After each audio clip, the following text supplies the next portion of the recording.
Assalamualaikum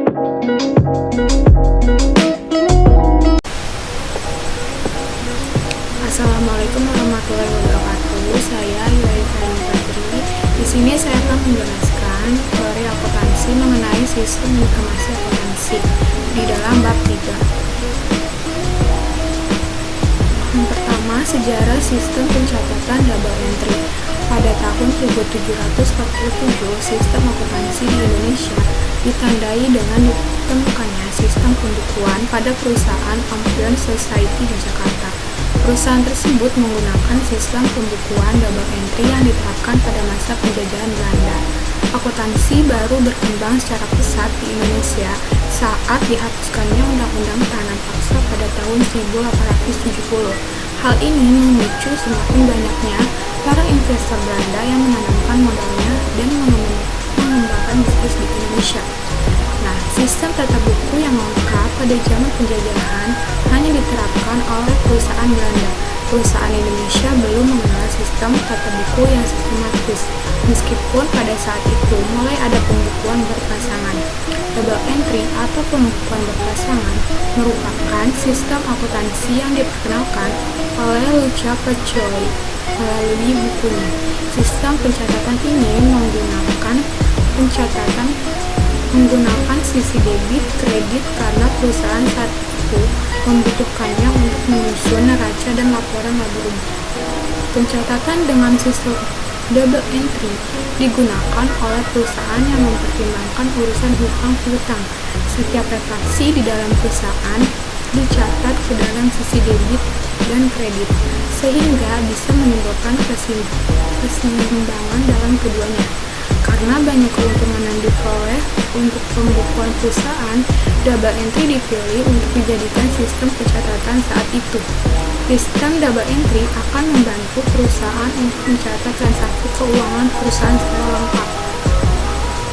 Keunggulan dari penggunaan sistem double entry pada perusahaan Belanda tersebut adalah untuk mendeteksi adanya kesalahan perhitungan keuangan. Menggunakan sistem pencatatan double entry akan menghasilkan laporan yang akurat. Yang kedua ada saldo normal akun. Pengertiannya, saldo normal pada proses akuntansi adalah perkiraan bahwa jenis akun tertentu akan memiliki saldo debit atau kredit berdasarkan klasifikasinya di dalam bagian akun. Mungkin saja akun yang diharapkan memiliki saldo normal sebagai debit sebenarnya memiliki saldo kredit dan sebaliknya. Di sini ada jenis-jenis saldo normal. Nah, di sini ada tabelnya. Fungsi saldo normal yang pertama sebagai aturan dalam mencatat akuntansi, menentukan saldo debit dan kredit, prosedur pencatatan debit dan kredit, mengelompokkan akun real, mengelompokkan akun nominal, dapat lebih mudah membaca akun aset dan kewajiban. Selanjutnya, analisis transaksi dan jurnal. Untuk menganalisis transaksi dapat dilakukan langkah-langkah berikut. Yang pertama, pahami jenis-jenis akun dan komponennya. Misalnya, akun aset dapat terdiri dari piutang, persediaan, dan lain-lain. Yang kedua, tentukan pengaruh dari suatu transaksi pada akun aset, kewajiban, modal, beban, atau pendapatan. Yang ketiga, tentukan pengaruhnya untuk setiap akun. Apakah adanya transaksi tersebut menjadikan jumlah saldo akun menjadi naik atau turun. Dan keempat, tulis kenaikan atau penurunan saldo atas akun tersebut di sebelah debit atau kredit. Nah, jurnal itu dibagi menjadi dua jenis, jurnal khusus dan jurnal umum. Jurnal umum adalah sebuah jurnal yang digunakan untuk pencatatan segala jenis transaksi keuangan dalam suatu bisnis pada periode tertentu. Sedangkan jurnal khusus, jurnal yang dikelompokkan secara khusus sesuai dengan jenis transaksinya. Transaksi khusus yang dimaksud adalah transaksi yang sering terjadi dalam setiap bulannya dan selalu berulang-ulang. Nah, jurnal khusus dikelompokkan menjadi 4 jenis berdasarkan fungsinya. Berikut jenis-jenis fungsi jurnal khusus. Pertama ada jurnal pembelian, ada ada jurnal penjualan, ada jurnal penerimaan kas, dan ada jurnal pengeluaran kas. Kita lanjut ke buku besar. Buku besar atau juga dikenal dengan general ledger adalah salah satu bagian dari siklus akuntansi. Isi dari buku ini adalah kumpulan transaksi yang memuat dalam jurnal umum dan jurnal khusus.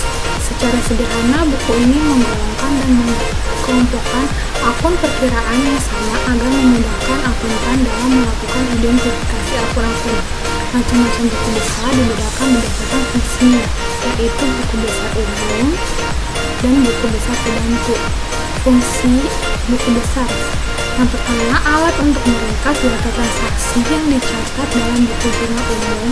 Yang kedua, sebagai alat dalam menggolongkan data keuangan serta untuk mengetahui jumlah atau keadaan rekening atau akun yang sebenarnya, apakah ada perbedaan atau tidak. Ketiga, sebagai dasar penggolongan transaksi yang ada pada jurnal sebelumnya atau jurnal umum. Selanjutnya, neraca saldo. Neraca saldo atau yang dalam bahasa Inggris dikenal dengan nama trial balance adalah suatu daftar yang berisi seluruh jenis nama akun beserta saldo total dari setiap akun yang disusun secara sistematis sesuai dengan kode akun yang bersumber dari buku besar perusahaan pada periode tertentu. Fungsi neraca saldo atau trial balance adalah ada fungsi persiapan, fungsi pencatatan, fungsi koreksi, dan fungsi monitoring. Ayat jurnal penyesuaian adalah buku akuntansi yang disusun untuk menyesuaikan saldo pada neraca saldo ketika tiba akhir periode akuntansi, sehingga neraca tersebut menampilkan saldo yang aktual sesuai dengan jumlah aslinya. Sedangkan ayat jurnal penyesuaian atau AJP sendiri adalah beberapa penyesuaian dari proses pembuatan jurnal dalam siklus akuntansi. Hal ini diperlukan jika pembuatan data saldo sudah selesai. Di sini akun-akun yang perlu disesuaikan. Ada pemasukan atau pengeluaran di muka, beban dibayar di muka, yaitu cara pencatatannya adalah catat pos ini sebagai aset yang berkurang di setiap jangka waktu tertentu. Misalnya tiap bulan ada pendapatan diterima di muka. Yang kedua, ada pemasukan atau pengeluaran di akhir. Ada piutang pendapatan, beban yang masih harus dibayar, ada penyuntikan aktiva tetap, kerugian piutang, dan biaya pemakaian perlengkapan. Selanjutnya, neraca saldo setelah penyesuaian dan menyiapkan laporan keuangan merupakan daftar dari semua akun dan saldo yang terkandung dari buku besar setelah entry penyesuaian untuk periode akuntansi telah diposting. Tujuannya adalah langkah pertama, tujuan dari pembuatan neraca saldo dan langkah-langkahnya adalah neraca saldo adalah langkah pertama sebelum menyusun laporan keuangan. Dokumen ini memastikan bahwa untuk setiap entry debit yang dicatat, entry kredit yang telah dicatat dalam pembukuan juga sama yang dengan entry debit. Hal itu sesuai dengan konsep akuntansi double entry. Jika total saldo dari neraca saldo tidak sama, perbedaan dapat ditelusuri dan diselesaikan sebelum laporan keuangan disusun.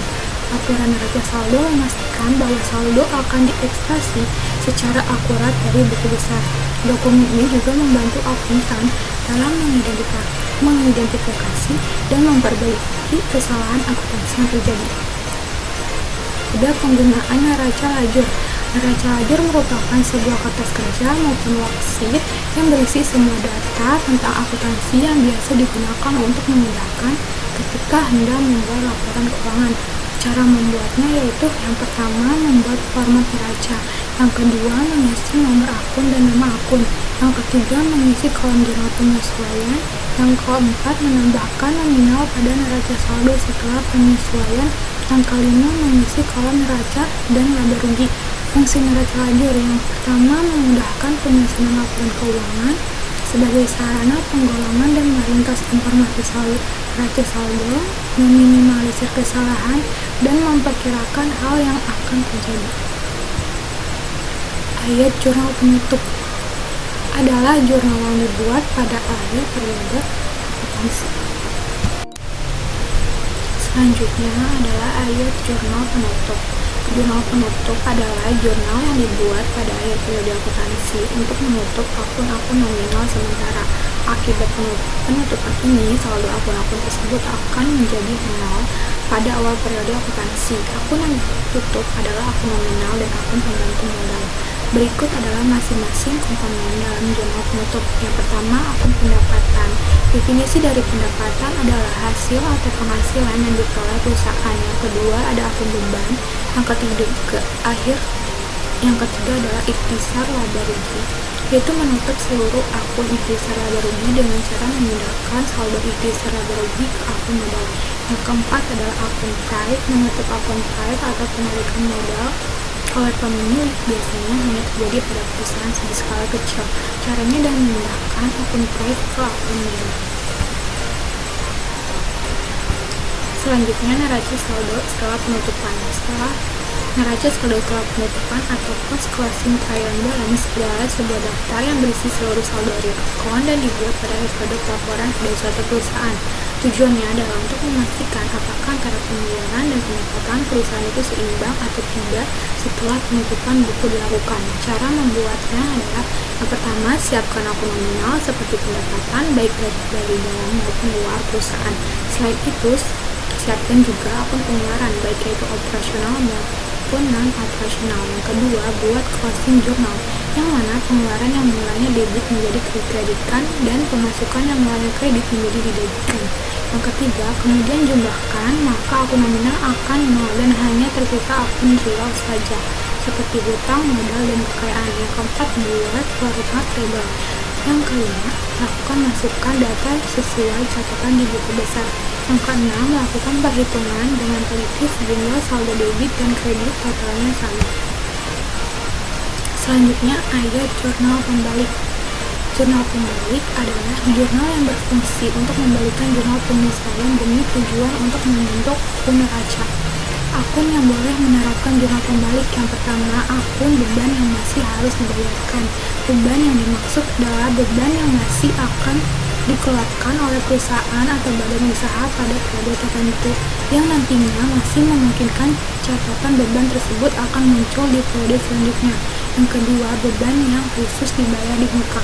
Akun beban yang khusus dibayar di muka maksudnya adalah akun yang sudah dibayarkan oleh perusahaan tetapi transaksinya masih belum tercatat di neraca sehingga tidak ada catatan tentang beban pada periode tersebut. Kasus ini sering terjadi manakala setiap beban yang dibayarkan oleh perusahaan uangnya diambilkan dari pengeluaran yang dianggarkan pada periode tertentu. Yang ketiga, akun pendapatan yang masih akan diterima perusahaan. Maksudnya penghasilan tersebut sudah diterima tetapi masih belum tercatat sebagai pendapatan usaha. Yang keempat, pendapatan diterima di awal. Jika ada pendapatan perusahaan yang diterima di awal transaksi, maka itu juga bisa dibuat jurnal pembalik sekalipun laporannya masih belum ditunjukkan pada pelanggan. Yang kelima, beban pemakaian atas kelengkapan. Terkadang perusahaan memasukkan peralatan-peralatan operasi sebagai beban. Jika sistem ini yang tercatat dalam jurnal penyesuaian, maka juga perlu dibuatkan jurnal pembalik. Nah, selanjutnya akuntansi dasar kas versus akuntansi dasar aktual. Basic aktual atau aktual basic yaitu sebuah teknik pencatatan akuntansi yang pencatatannya dilakukan saat terjadi transaksi walaupun kas belum diterima. Dalam pencatatannya menggunakan basic aktual ini tentu akan lebih akurat dan dengan menggunakan basic aktual aset, kewajiban, dan ekuitas mudah diukur. Dalam basis aktual, sebuah pendapatan akan diakui ketika perusahaan memiliki hak untuk melakukan penagihan dari hasil transaksi dan menggunakan basis aktual ini tidak memperdulikan kapan kas akan diterima, kapan kas akan dikeluarkan. Pengakuan biaya di dalam basis aktual ini ketika kewajiban membayarnya sudah jatuh tempo dan biasanya tersebut sudah dapat diakui ketika kewajiban membayar sudah terjadi meskipun kas belum dikeluarkan. Sedangkan basis kas atau kas basic yakni sebuah metode pencatatan di dalam akuntansi yang hanya mencatat transaksi jika ada penerimaan atau pengeluaran kas Jadi meski ada transaksi yang terjadi, misalnya ada utang atau piutang, tetapi karena tidak adanya kas yang masuk atau keluar, maka transaksi ini tidak dicatat jika menggunakan metode basis kas. Contohnya, jika Anda menerima pendapatan dari perusahaan lainnya, tetapi uang Anda terimanya nanti, maka transaksi tersebut tidak akan dicatat karena tidak ada kas yang masuk dan tidak diangkat sebagai pendapatan. Contohnya, Anda menagih klien sebesar 10 juta pada tanggal 15 Mei. Klien memiliki 30 hari untuk membayar faktur dan akhirnya membayar pada tanggal 1 Juni. Anda menerima uang di akun Anda pada tanggal 2 Juni. Apakah Anda mencatat pendapatan pada bulan Mei atau Juni?